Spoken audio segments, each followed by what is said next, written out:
Bom, a gente começou assim, independente, continua até hoje. Na verdade, o que eu vejo como cinema independente, na minha opinião, é você fazer os filmes com seus recursos próprios e poder fazer o que você quiser, né? Existe aquela coisa, o cinema que é financiado ou por, digamos, pelo governo, ou por alguma instituição, ou por um meio, qualquer outro meio, você às vezes tem várias regras que você tem que seguir. Já o independente, como é o nosso caso, a gente consegue fazer o que a gente tem vontade, né? Então a gente não tem barreiras em relação à temática, a forma como a gente vai abordar isso, né?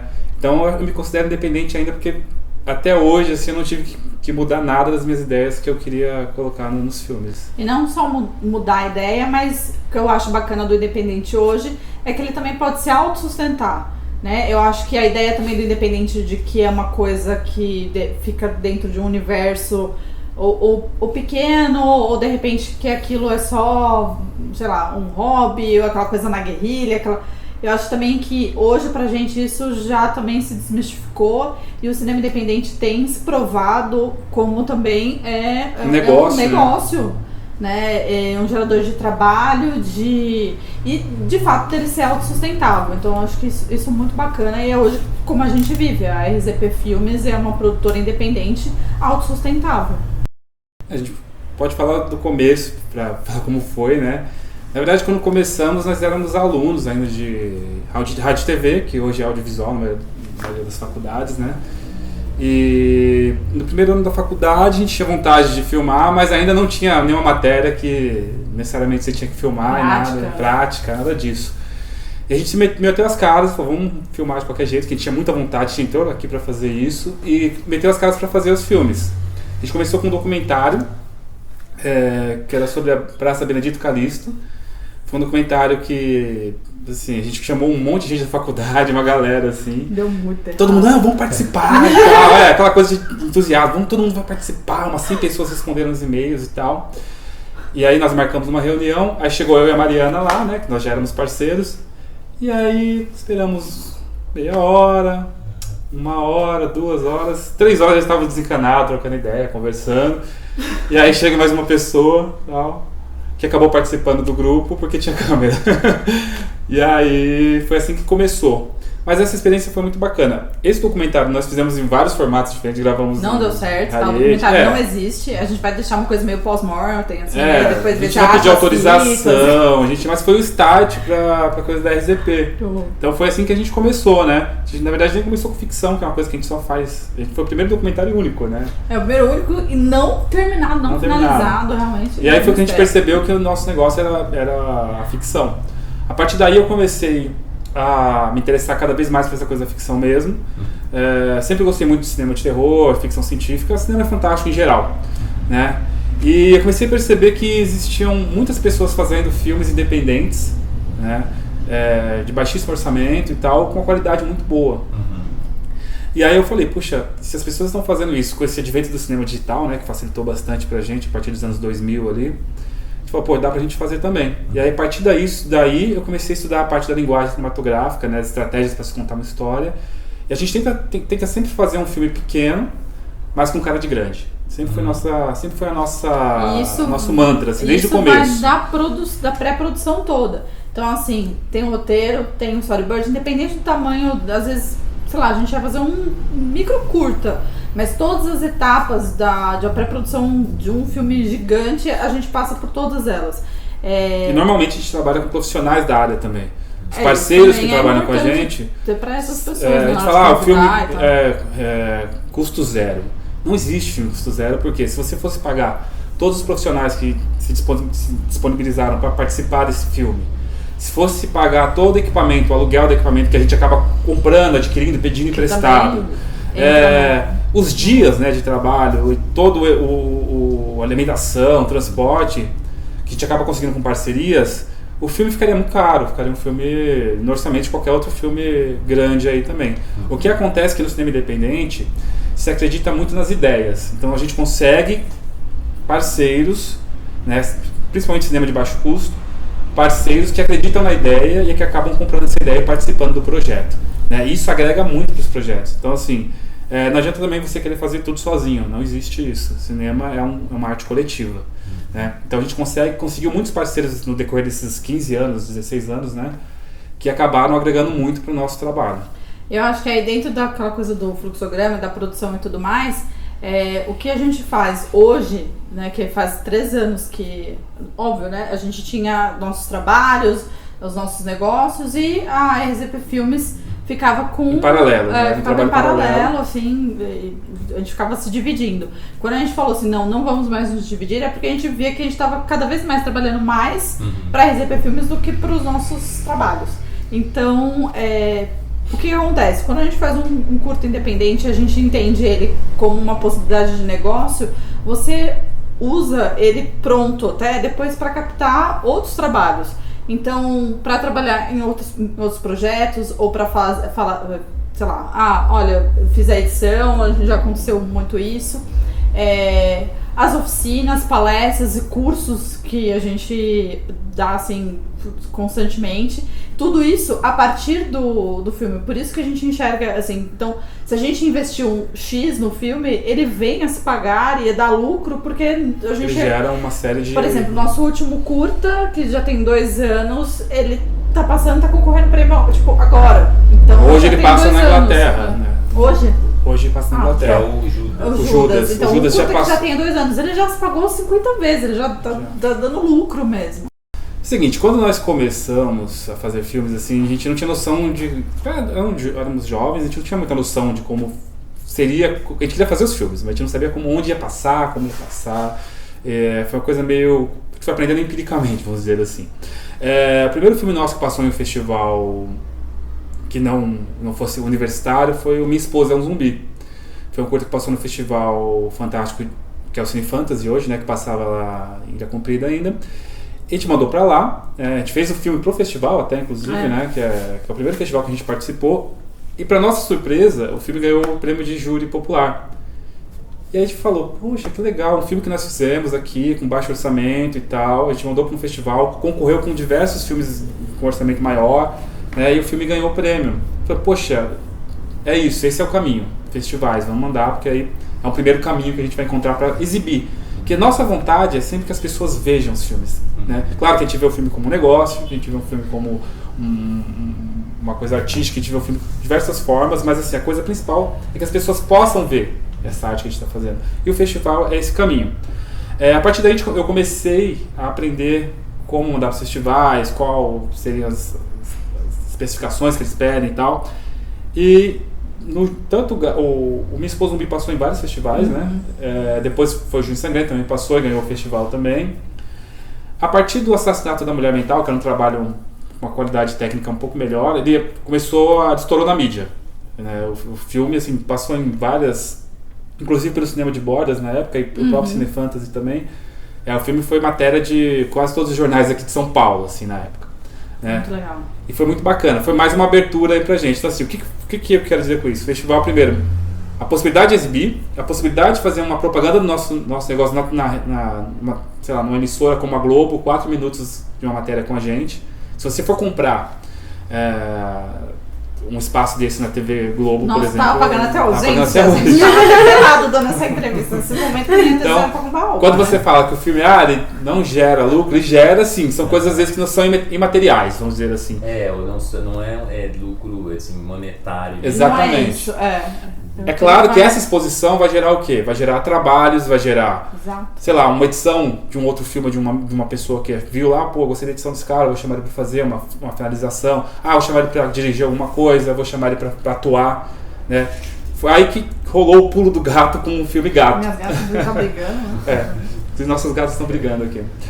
O filme Gato foi legal, que foi um filme bem mais profissional, foi assim quando a gente realmente decidiu parar mesmo e fazer um filme com muito cuidado, assim, né, com a capacidade que a gente tinha na época, também técnica, e foi bacana que o filme ele rodou bastante, né, foi um filme que a gente mandou para bastante festivais, assim, e ele acabou ganhando prêmios importantes, assim, ele ganhou o Cine Fantasy também, mas aí júri popular também, né, já aqui em São Paulo, o festival estava muito maior, concorrendo com filmes de todo mundo, ganhou um prêmio em Montevidéu, no Montevidéu Fantástico, um primeiro prêmio internacional que a gente ganhou. E aí, essa coisa do internacional emociona a gente. Lógico que só de passar em algum festival nacional, a gente já Ou fica... internacional, né? A gente já dá aos pulos de alegria mesmo. Porque são muitos filmes, é muita gente produzindo. Então quando você passa, é vitória. Você vai ver assim, o festival recebeu 1.000, 300, 600 filmes, seu aí filme o tá no passa, meio, já tá lindo. Quando você ganha, você fala, meu Deus, quando você ganha fora, que você não conhece ninguém, você não teve nem oportunidade nem de se apresentar, o pessoal de repente, pessoal legal, vamos ver, né? Vamos dar uma olhada especial assim pro filme deles. Você não teve nem como fazer isso, aí você fala, não, então realmente o trabalho tá legal esse bacana. trabalho, assim, porque como que, de repente, uma história que você acha até, será que vai entender? Porque às vezes a gente tem essa, né, os roteiros e tal, traz uma coisa muito nossa, né, brasileira, da nossa cultura, do nosso dia a dia, apesar de serem filmes, às vezes, meio malucos, fora da casinha e tal. Mas tem uma coisa nossa, então você fala, funcionou a piada, funcionou todo o roteiro e o pessoal curtiu. Todo, né? Então eu acho isso muito, muito bacana. Todas as vezes que a gente ganha um prêmio fora ou passa fora o filme, eu acho sensacional. E o começo, então, era muito especial. Hoje a gente tem, assim, alguns festivais já mandam convite falando, olha, vai abrir e tal, o festival vai começar, manda o filme de vocês. Mas é uma coisa que foi sendo construída, né? Foi sendo construída. Até porque, assim, é óbvio que os primeiros filmes que nós fizemos, a qualidade técnica, até mesmo de narrativa, eram bem inferiores do que os filmes de hoje. Então, assim, eu vejo no nosso trabalho, e não só eu vejo, como as pessoas falam pra gente, que houve uma melhora no trabalho também. E eu acho que a gente sempre tem que procurar isso, o aprendizado. O cinema, como qualquer arte ou qualquer coisa que você faz na vida, é sempre aprendizado. Quanto mais você faz, mais você aprende. Nessa questão dos festivais, por exemplo, o Encosto, que é um curta 7 minutos, ele foi feito justamente para pegar o maior número de festivais possíveis. Por quê? Eu pensei estrategicamente. Eu comecei a perceber nas sessões que eles preferiam passar vários filmes curtos do que um filme longo. Sei lá, um filme de 20 minutos. Se ele não for muito, muito bom para entrar numa grade de um festival, não faz sentido. Isso é toque para quem participa de festivais. Até é bom para as pessoas saberem. Então, assim, o que eu falei? Vou fazer um filme curto, impactante, com uma qualidade técnica muito boa, né? E que, sei lá, as pessoas vão bater o olho e falar assim, poxa, se a pessoa gostar, ela vai passar no festival, porque tem 7 minutos. Então dá para encaixar em qualquer, sei lá, dia ali da programação. E isso foi feito no Encosto, assim. É um filme de terror mesmo, ele não tem mais nenhuma outra comédia, não tem nada. É um filme de terror puro, clássico ali, mas envolvendo também essa coisa da magia negra, essa coisa coisa bem brasileira e tal. E realmente deu certo, né? Acabou que deu bastante certo isso, né? O filme passou em mais de 70 festivais, em mais de 20 países. E sem, o que é mais bacana, sem o pré-julgamento nenhum. Exatamente. De que se o filme foi baixo orçamento, se não foi, se isso ou aquilo, porque principalmente fora, aqui em São Paulo principalmente, onde a gente circula, as pessoas já conhecem o nosso trabalho, quem faz oficina com a gente sabe, conhece os nossos segredos, as nossas técnicas, né? Mas quando a gente passa fora, quando o Encosto viajou pelo mundo, as pessoas não sabiam se o filme tinha sido de 100 mil, de 200 mil, de 30 mil, de 1.000, ninguém sabia, não tem esse pré-julgamento, isso foi muito legal. Assistimos o filme e é isso, esse filme é bom, pronto. Então, assim, depois do Encosto, nós fizemos o Judas, né? E o Judas foi bacana porque é um filme que a gente tentou... A gente já, com uma maturidade maior do trabalho e tal, a gente investiu bastante nessa parte visual, né? Essa coisa estética e tal. Falando de um tema que a gente queria falar, que era essa coisa do abuso do trabalho infantil, mas dentro de um filme de terror, né? E é interessante que realmente esse filme ele é especial porque ele já rodou também em mais de 70 festivais em 2 anos, né? Já ganhamos 9 prêmios, né? Também, inclusive um prêmio internacional nos Estados Unidos, em Atlanta. E é um filme que tem rodado bastante, assim, tem gerado bastante coisa. A partir do Judas, né, nós já fizemos outra parceria com o pessoal lá do Cine Guerrilha, lá de Londrina, para fazer um filme chamado A Manicure, que acho que a Mariana pode falar um pouco mais, que é um filme totalmente feminino, né? É bem bacana, esse curto então foi junto, uma coprodução, nossa segunda coprodução, foi uma experiência muito bacana, ainda mais que foi em outra cidade, outro estado e tal. Um filme que surgiu de uma ideia, assim, como as ideias surgem, né? Tomando uma cerveja. E é legal que ele surgiu... Duas mulheres tomando uma cerveja, saiu o papo dos coisas, manicure. E ele surgiu quando nós fomos pra lá apresentar o Judas no Kinoarte. No Kinoarte, foi muito legal. Então isso é muito legal. O festival Olha gerou esse encontro com essas pessoas, que é o Lucas e a Marina, que são do Cine Guerrilha, e o Fofão, que é uma figura ímpar lá que tem, que é produtor também do filme. Nós nos juntamos para fazer a manicure, né? A partir de uma conversa que as meninas tiveram, elas tiveram essa ideia, então os homens acabaram dando um apoio pro filme. Então, assim, os festivais geram diversas oportunidades. A maioria das pessoas que eu conheci no meio, e que eu trabalhei futuramente, eu conheci em festivais. Né? Então isso que é o bacana dos festivais. Eu acho assim, o cinema, né? Digamos, gêneros, né? Tem várias convenções, né? E o terror não foge disso, né? Então tem várias coisas ali que são convenções que tornam aquilo lá um filme de terror, né? Tornam um trabalho um filme de terror. Porém, você pode utilizar diversas formas de contar essas histórias, né? E diversos temas também. Eu acho que seria muito estranho fazer um filme de espiritualidade, mas fazendo um pentagrama no chão, uma coisa muito americana, ou fazendo... Eu acho que aqui no Brasil... Mas não que você não possa fazer. Não que não possa, mas eu acho que assim... É a sua verdade. Eu digo como eu adoro falar isso. A sua verdade. A sua verdade. Eu adoro falar isso. A sua verdade. Tem que estar dentro da sua verdade. Então, assim, tem gente que de repente tem uma identificação e vive aquela coisa, né? Sei lá, por exemplo, tem gente que é witch e tal, que é bruxa. Então a pessoa tá tão mergulhada dentro daquilo, apesar de não ser muito brasileira, mas ela consegue falar daquilo com propriedade. E pra mim não, pra mim faz mais sentido buscar... A sua verdade. Faz mais sentido buscar temas que estão dentro da nossa origem, né? Eu acho que assim, nós temos uma cultura no Brasil que é incrível, né? Não só a cultura folclórica, mas como a cultura em geral. E eu acho que a gente tem que explorar isso nos filmes. Eu acho que lá fora já está saturado de coisas desse tipo, assim, temas que... Já tem os temas deles, que eles já sabem explorar muito bem. Eles já têm um orçamento muito mais alto que o nosso. E a nossa maneira de se diferenciar dentro desse mercado do cinema é você trazer coisas novas. E o que é novo para fora, por exemplo, é a nossa cultura. Eu acho que é o que mais rico que a gente tem, a nossa cultura. Então, utilizar disso num filme, ou de terror, ou de ficção científica, ou qualquer gênero que seja, eu acho que enriquece muito o material. Porque vai trazer coisas novas e coisas diferentes. Você dá não só para o nosso público. De fundo, assim, você consegue criar várias camadas. Exatamente, e assim, filme, né? mas sem abandonar aquela coisa universal que é a coisa da narrativa, da forma como contar aquela história e das convenções que fazem parte de determinados gêneros. Então você se apropria dessas convenções do gênero e você usa isso a partir de uma história que é bem brasileira, bem sua, na verdade, ou no caso minha, porque eu escrevo a maioria dos roteiros. Então acho que isso que é importante, saber se apropriar desse gênero para poder contar essas histórias. Eu acho que o gênero, nesse caso, isso torna isso, uma forma, um meio, né? Digamos, quase uma estratégia para que você possa passar um pouco da sua cultura, dos seus, no meu caso, dos filmes de terror, medo, né, os medos, né, que nós temos, né, a partir dessas linguagens, né, que a gente se apropria do gênero. Eu acho que isso que é bacana, assim. Essa mistura acho que faz, né, o filme ficar interessante, eu acho. E o que eu acho mais interessante ainda é porque a gente se apegou, a gente gosta de terror, gosta de ficção científica, mas eu vejo muito que todos os roteiros, principalmente o Judas, ele podia ser um drama, ele podia ser... Ele não deixa de ser um drama. Não, mas assim, eu digo, o gênero principal, assim, dependendo de como... Por conta, se a gente pegar assim, o escopo dele, você poderia transformar ele, trazer ele pra dentro de qualquer outro gênero, tendo essa coisa da malhação de Judas, aquela situação toda, você podia levar pra qualquer... Ele podia ser um curta, ele podia ser um longo, ele podia ser uma série.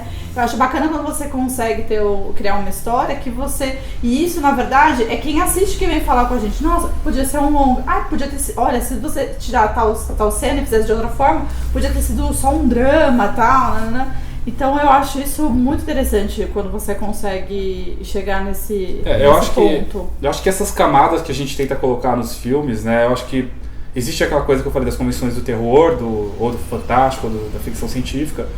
Mas, por exemplo, um filme como Judas, ele também trata de outras questões também, como eu falei até anteriormente. Ele trata também do trabalho infantil, do abuso familiar, da criança solitária, do pai que não olha para o filho, então da solidão daquela criança que acaba criando ou não, né, um ser imaginário ali que o ajuda a passar os seus dias. Então assim, tem muito desse universo também, que são as subcamadas ali da história, assim. Então você não precisa só fazer o terror pelo terror ou ficção científica pela ficção científica. O mais legal é você discutir não só a cultura, mas também a sociedade através desses temas. Vamos pegar o Judas como um caso assim, de um modelo. Assim, Ok.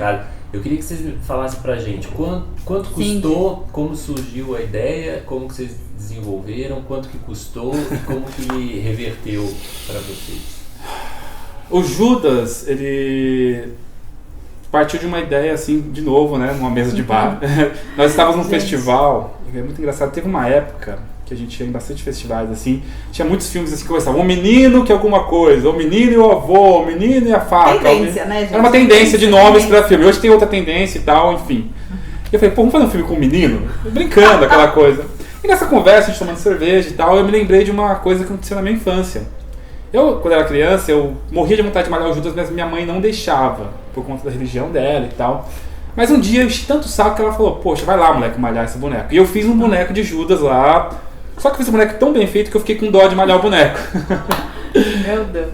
E aí, sei lá, meu pai se livrou do boneco depois e tal, até porque tava ficando estranho eu andando com aquele boneco comigo o tempo todo. E aí, eu contando essa história, falamos, puxa, isso daria um filme. Alarmes eles. Alarme. Não, o problema é o... A conversa. A conversa. Eu vou continuar depois. O pessoal aqui do escritório tá movimentado hoje, viu, gente? Não para não. Tá ótimo.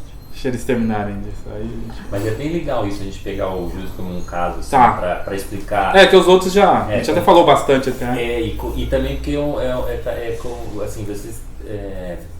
eu vejo assim, que ele marca mesmo uma fase já de maturidade. Eles acumularam bastante experiência nacional, sim. internacional, de circular os filhos. Não dá pra brincar mais, né? A gente não brinca mais. vou A gente o filme já é mais, tem essa carga mais de realização mais séria mesmo. Mas voltando assim. E aí eu lembrei desse insight e aí veio a ideia. Falei, poxa, eu vou escrever esse filme. E aí o roteiro eu escrevi muito rápido, assim, porque já estava tudo meio que na cabeça e tal. E daí para produção, nós fizemos todo o processo de pré-produção, né? A gente montou uma equipe com direção de fotografia, com produção e tudo. Você remunera essa equipe? Então, parte da... No Judas, assim, como a gente tinha um elenco infantil que nunca tinha feito nenhum trabalho, a gente ainda colocou um cachê simbólico e tudo mais. A gente tenta não dar nenhum tipo de despesa para as pessoas que participam. Então, aquilo que for dentro da condução, alimentação, né, a gente absorve tudo isso, segura toda essa onda. Os profissionais que a gente... não terem, tipo assim, eu vou oferecer meu trabalho, mas não vou ter nenhum tipo de despesa, né? E todas as pessoas que trabalharam têm contrato, então assim, fica a dica também para quem tá começando. Sempre faça contrato, autorização de uso de imagem. Mas vou fazer um contrato e um trabalho não é remunerado, mas é isso que tem que constar lá, porque eu não tô remunerando ali, não tô dando nenhum tipo de cachê, mas a contrapartida daquilo é uma obrigação minha, a divulgação do nome daquela pessoa, disponibilizar depois, assim, quando o filme já estiver disponível na internet também, essa pessoa ter acesso, enfim, outras coisas que vão vir juntos, que vai vir junto, que a pessoa também pode se beneficiar daquilo, né? O profissional, tanto o ator, quem trabalhou atrás das câmeras, é o portfólio, né? Na maioria das vezes a gente acaba apresentando o projeto e os profissionais acabam aderindo ao projeto como nós também. Eles não investem nada financeiramente, mas acabam dando um pouco das suas horas de trabalho em prol do projeto. Então, assim, nesse caso, é claro que nós temos projetos futuros que nós queremos agora ir atrás de incentivo, essas coisas que aí sim, entrando algum dinheiro, a gente vai trabalhar remunerando, tudo certinho. Mas no caso desses filmes ainda, são filmes totalmente independentes que a gente tira do bolso, né? Faz um investimento. Podia ir pra Paris, mas não escolhi fazer um filme. Deixamos de viajar várias vezes. Várias vezes. A gente foi poucas vezes pra Betioga por causa de... É grande. É grande, mas... Não, aí fica um trabalho, um esquema meio cooperativo. É um trabalho cooperativo, então assim... E o Judas. O Judas é o seguinte, então a partir disso aí foi feito toda a pré-produção. Normalmente eu faço todo um trabalho de storyboard, todo planejamento, quantos dias a gente vai filmar, decupagem, tudo certinho. Eu trabalho isso meio que ali junto com a direção de fotografia e com a Mariana, que é a produtora executiva e produtora também de campo. Né? Outra coisa que é importante falar, no cinema independente todo mundo faz um pouco de tudo, né?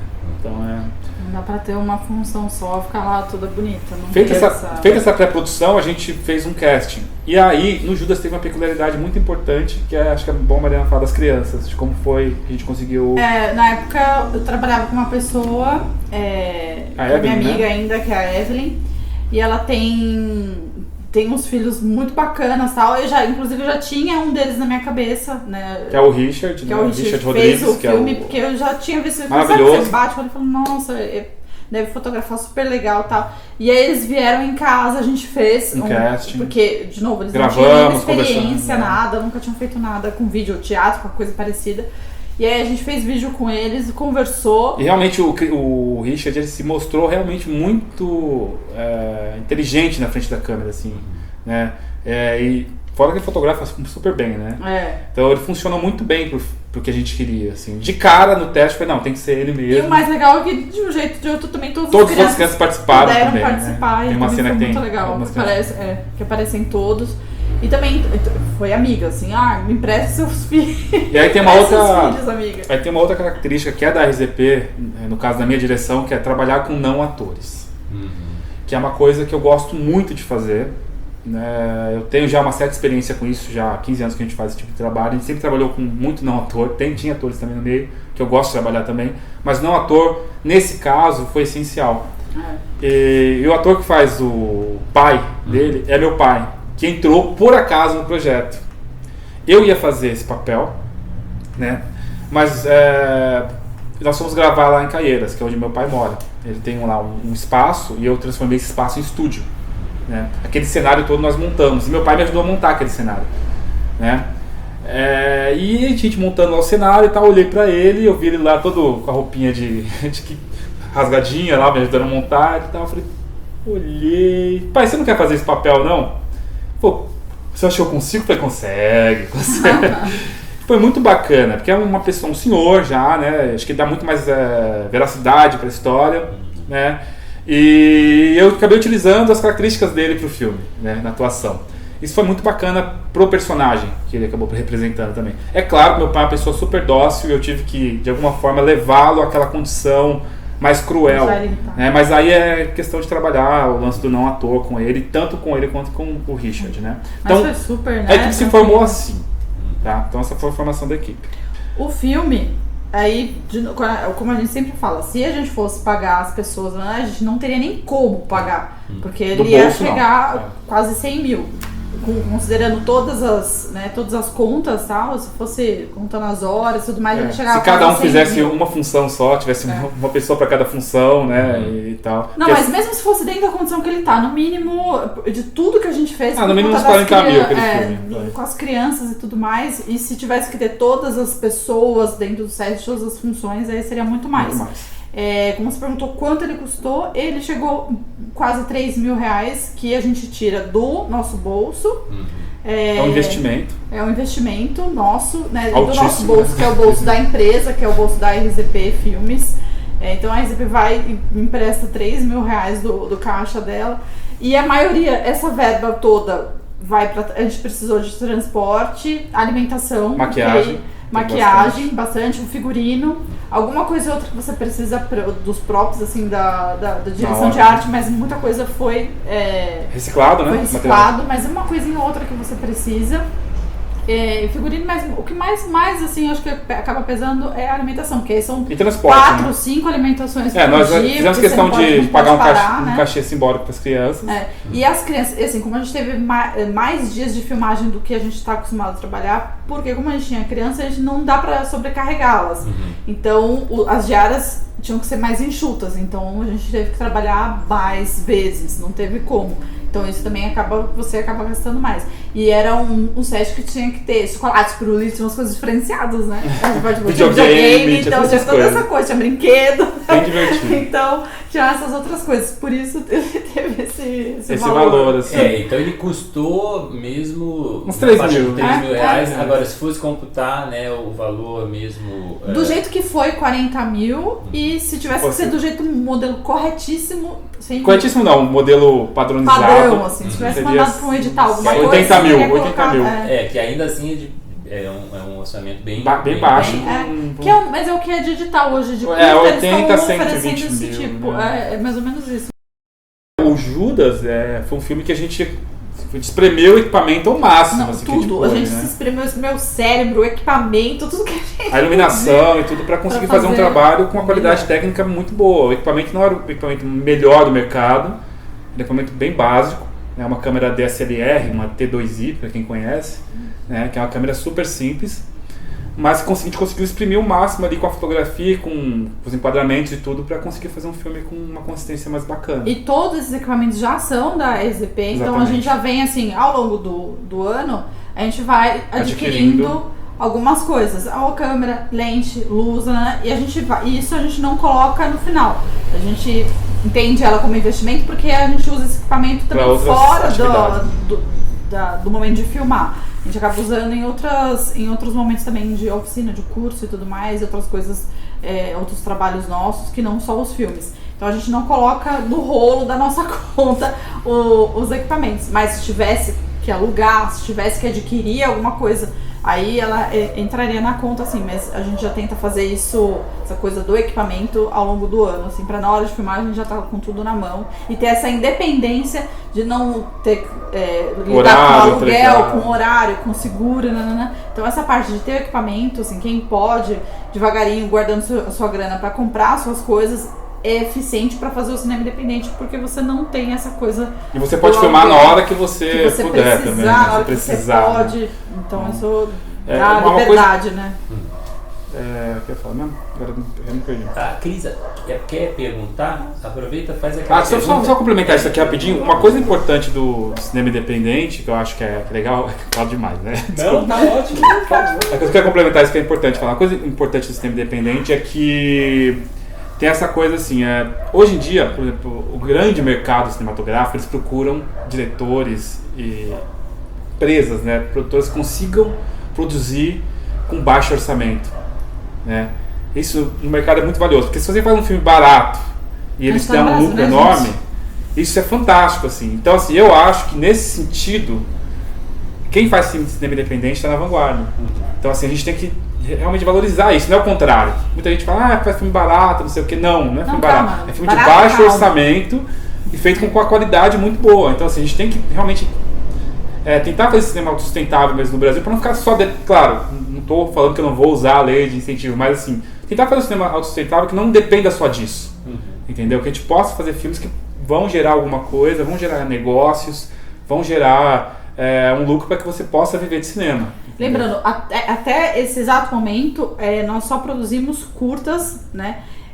Então o curta, que não também precisa ser desmistificado também, ele de fato ele é um portfólio, é uma cara incrível que vai te colocar no mercado, nos festivais para as pessoas verem, mas ele também é um formato que precisa ser abraçado como assim, um curta-metragem. Ele um filme. Ele é um filme, ele não deixa de ser um filme, não deixa de... a gente não pode tirar a credibilidade e o valor do curta-metragem.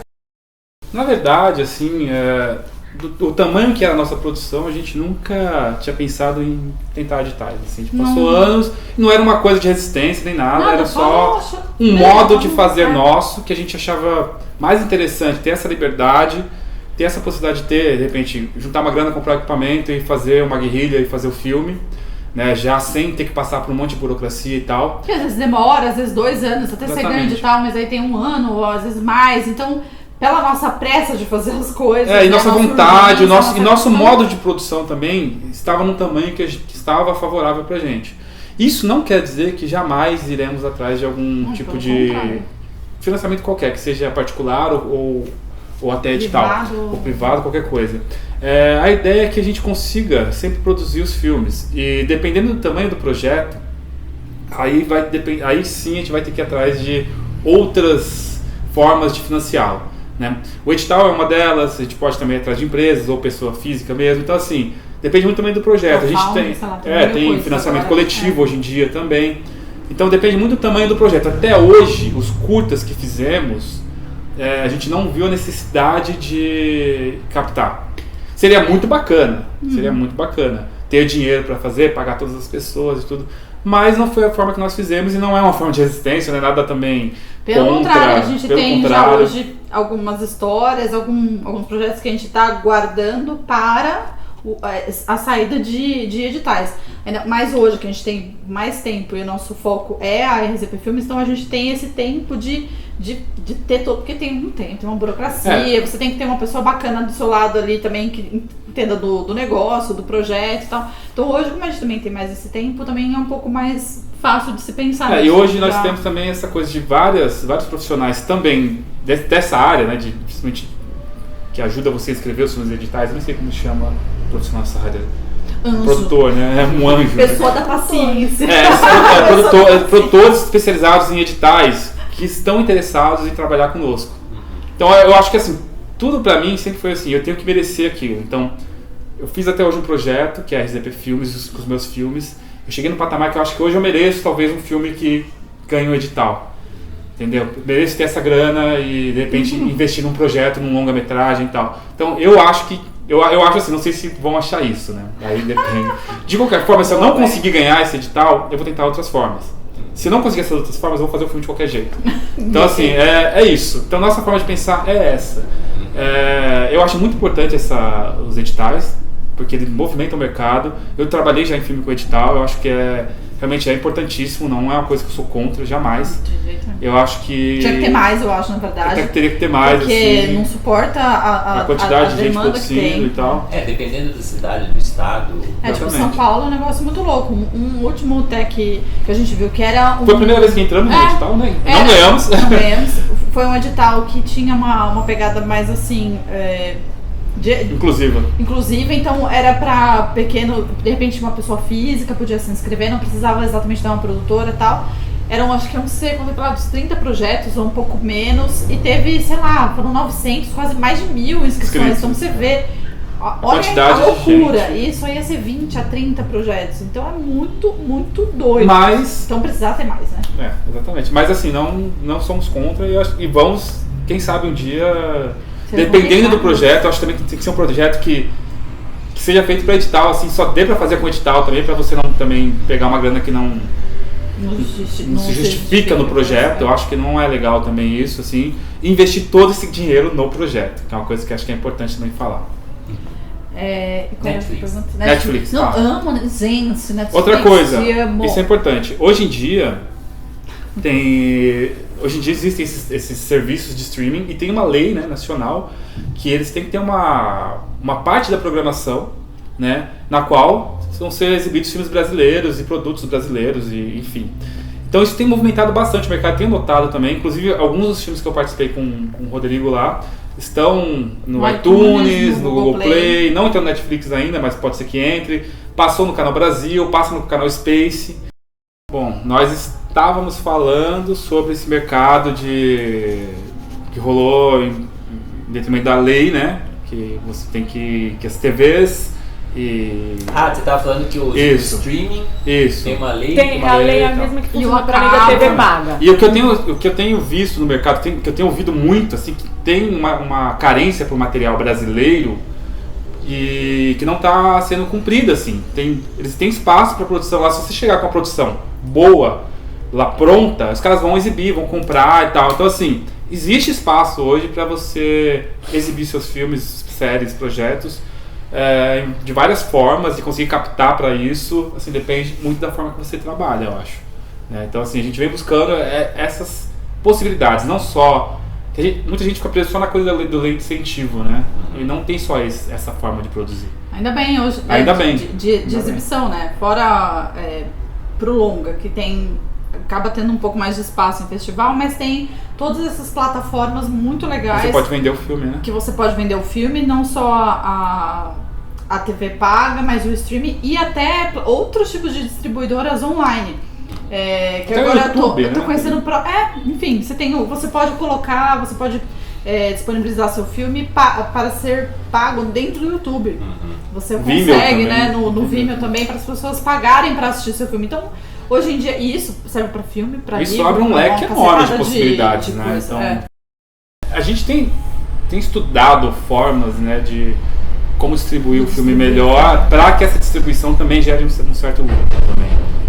Esse é o maior desafio no caso dos curtas, né? O longa você ainda, tudo bem, não é muito, mas você consegue vender ainda para um canal, você consegue fazer vender o filme render mais do que só os festivais e só o network, fazer... Então assim, a gente vem estudando essas possibilidades e essas plataformas na internet são importantíssimas para isso.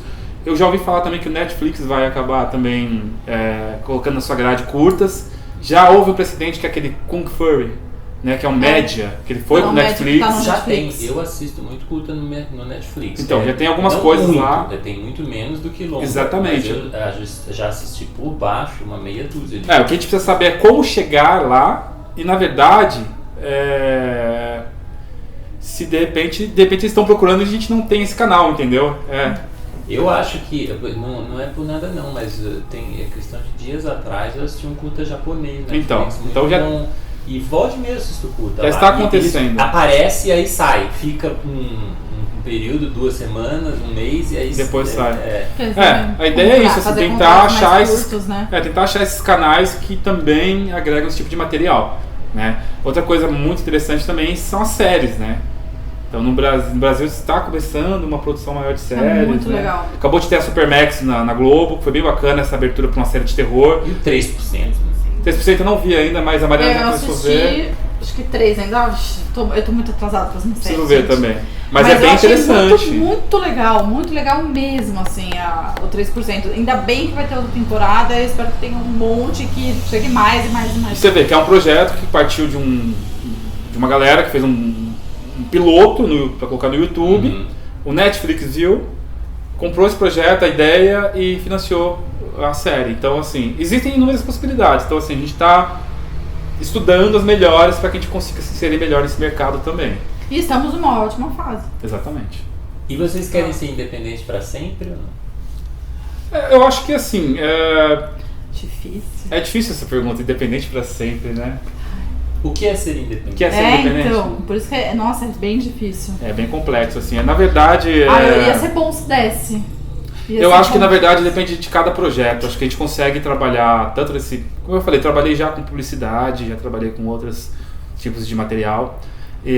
Então, assim, depende muito do projeto que você vai participar. É claro que a RZP, ela tem todo um escopo que flerta muito melhor com o independente. Mas... A não ser que, assim, independente, pensando na coisa da liberdade, eu gostaria de ser livre, profissionalmente falando, pro resto da minha vida.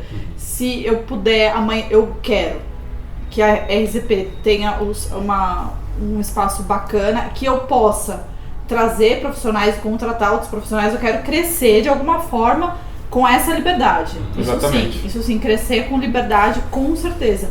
E poder viver da RZP Filmes, ela ser a minha empregadora para sempre. Acho que essa é a maior liberdade que a gente pode ter. Hoje a gente vive dessa maneira, isso vai fazer 3 anos e tá maravilhoso. Então eu espero que ela cresça bastante. Eu não sei o que ela vai fazer, essa louca dessa RZP vai fazer.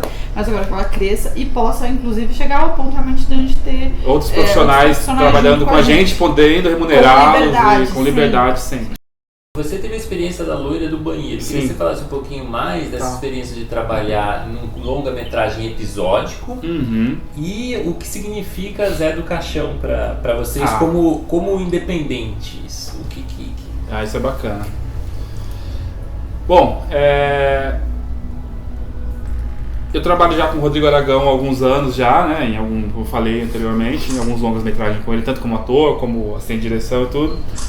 E a gente tem eu não vou conseguir tirar foto mesmo. Não, eu tenho que tirar porque tá muito legal. Cadê ela? Ela tá virada. As poses. É que a outra é mais espetacular na pose. Mas olha como é que ela tá. Ela dorme, a maioria das vezes ela dorme de barriga pra cima. Então ela fica nesse sofá de barriga pra cima. É muito engraçado. A gente já tirou várias dela de barriga pra cima com as patas dobradas. Parece um coelho. Tá rodando aqui. Tá rodando, né? Mas deixa eu rodar. Vamos lá. Vai lá. Bom, eu já trabalho com as Fábulas Negras há alguns anos, acho que 6 anos já, né? E essa relação profissional com essa produtora, que é do Rodrigo Aragão, ela vem se firmando cada vez mais, assim. E ele teve essa ideia de fazer um longa de antologia, né? No qual ele chamou José Mojica Marins, o Peter Baistorff, né? E eu para dirigirmos segmentos de histórias, né? Eu fui chamado para fazer a Loira do Banheiro, né? Principalmente pelo ambiente urbano e por ter mais características de trabalhar em estúdio, né? Foi uma coisa que foi bastante falada nas reuniões. E pra mim foi muito bacana pegar esse conto da Loira do Banheiro, porque eu acho que é uma coisa muito brasileira, assim, e até meio universal também, que tem a Blood Mary. Todo mundo tem a sua, todo mundo país tem a sua tem loira a do sua banheiro. loira, né? Todo sua loira. E poder trabalhar com essa história que é até meio batida, mas trazer elementos diferentes, assim, foi o desafio pra mim. E eu tinha outra coisa, que eu queria fazer um filme assustador, um filme que trouxesse algum tipo de emoção pra plateia, né? Esse foi o desafio maior do projeto, né? A partir disso nós trabalhamos muito aqui, trabalhei 6 meses no roteiro aqui, né? Foi várias versões do roteiro, fiz um storyboard enorme, fiz toda uma pré-produção. E foi muito bacana ter a equipe das Fábulas, que é uma equipe excelente, à disposição desse filme, né? Então assim, o filme ele rolou como um relógio, assim, né? A gente foi pra lá, né? Eu dirigi, a Mariana foi assistente de direção, me ajudou com o roteiro também. E assim, o filme foi uma maravilha, né? Eu tinha tudo à minha disposição. O Rodrigo, um excelente maquiador de efeitos, né? Que é o dono do projeto. Mas a equipe, direção de fotografia, assim, então tudo fluiu muito bem. As atrizes foram ótimas também. Né? A gente teve atrizes que nunca tinham feito nada, como a Dora, como a Alicia, né? E elas responderam super bem, né? Inclusive, é muito bacana que a Dora, que fez a loira, que é uma das loiras, né, de cabelo curto. Uma das loiras? É. Só dando toque. Ela ia fazer medicina, passou em medicina, mas passou também em artes cênicas e decidiu fazer artes cênicas. Então, assim, você vê como o filme muda a vida das pessoas. E esse filme também, de alguma forma, mudou a nossa vida também. Foi o primeiro filme que a gente pegou com um orçamento maior, né? Então, só que como a gente está acostumado a trabalhar com equipe, né? Tinha mais de 40 pessoas na equipe, né? Não, 40, 30 pessoas, acho que. Por aí. Bom, era muita gente. Era muita gente. E só que foi bacana, como a gente vem do independente, quando a gente tem essa fartura, facilita pra gente, né? Então, pra gente foi assim, nossa, quanta coisa legal pra brincar, pra fazer, pra poder utilizar. E isso acabou refletindo no filme, assim, nas exibições que eu fui. Foi muito bacana que eu vi que as pessoas pulavam das cadeiras, susto, né, com o filme. E a repercussão fora também na mídia foi muito bacana, eu ouvi falar muito bem, não só do longo como um todo, mas também da Loira do Banheiro. Então foi uma experiência sensacional, assim, trabalhar dessa forma também. Então a gente volta até aquela pergunta da independência ou não, né? A gente pode trabalhar de diversas formas e ser independente dentro daquele contexto que a gente está inserido ali. E voltando naquela coisa da independência, então assim, esse projeto, por exemplo, eu tinha que fazer um projeto específico, com um tema específico, com uma estética que tinha que dialogar com todo o resto do longa-metragem, mas consegui colocar ali minha marca, até porque o diretor-geral, que é o Rodrigo Aragão, me deu muita liberdade, o roteiro é meu, a direção ele não interviu, então foi muito bacana esse tipo de liberdade também dentro de um projeto que era, né, a edição foi minha, né, um projeto que foi idealizado por ele, né. Então assim, quando você tem o seu jeito de trabalhar, a sua forma de contar histórias, então você acaba sendo de certa forma independente, sempre vai colocar a sua marca ali, né, às vezes um pouquinho mais, às vezes um pouquinho menos. O importante é você saber dosar e saber trabalhar em prol do projeto. Outra coisa muito bacana, mas assim, das coisas mais legais da minha vida nesse filme, assim, que eu pude passar, foi trabalhar com o José Mojica Marins. O Rodrigo, eu já trabalhei muito com o Rodrigo também como assistente de direção, e ele falou assim, Joel, eu só confio em você para ser assistente do Mojica.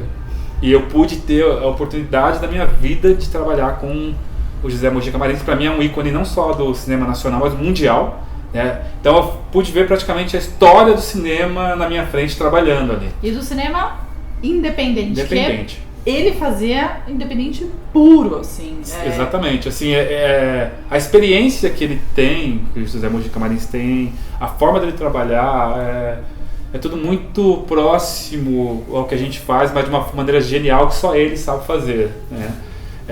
Então todo cineasta que se preze, que quer ser cineasta, tem que realmente conhecer o trabalho desse cara, estudar. Não precisa, gente, gosto é gosto também. Isso é uma coisa que a gente fala, né? Principalmente essa geração, o pessoal mais novo, que às vezes tá muito distante, né? Mas conheça. Mas conheça. Porque de repente, porque os filmes têm uma linguagem diferente, uma narrativa, mas assista, porque não é... mas não gostei do filme. Ok, não gostou do filme, mas vamos observar a história desse cineasta, desse diretor, que isso precisa ser muito respeitado. E no futebol lá fora nós temos o Pelé, agora nós temos a Gisele Bündchen e nós temos o Mojica, porque ele é conhecido no mundo inteiro, gente, isso é um fato, né? E o que ele fez é uma lição para quem faz cinema independente. Não tem como você fazer cinema independente e não conhecer, não admirar, pelo menos, ou no mínimo respeitar o trabalho dele, a história dele. Isso precisa ser bem... E ter essa oportunidade de estar no set com ele, pra mim, foi emocionante, né? Então, trabalhar com ele, com o José Mojica Marins, né, o nosso eternizado Caixão, e vê-lo dirigindo ali com toda a força, ele estava, né, sua plena força ali. Ele é muito bacana que às vezes ele, no ação, ele conseguia colocar a intenção que ele queria na cena, né? Então você falava, ação! Né? O ator já entrava assustado. Né? E às vezes ele queria uma cena mais lentinha. Ação. Aí o cara entrava. Então, assim, sensacional. Assim, é realmente um maestro, né? Então, só de você estar ali vendo aquilo, você aprende muito. Fora a lição de humildade total, assim. Foi um cara muito parceiro da equipe, assim. Entendeu as condições do projeto, que era um projeto de baixo orçamento também. E, poxa, encarou e fez um excelente filme que é o Saci.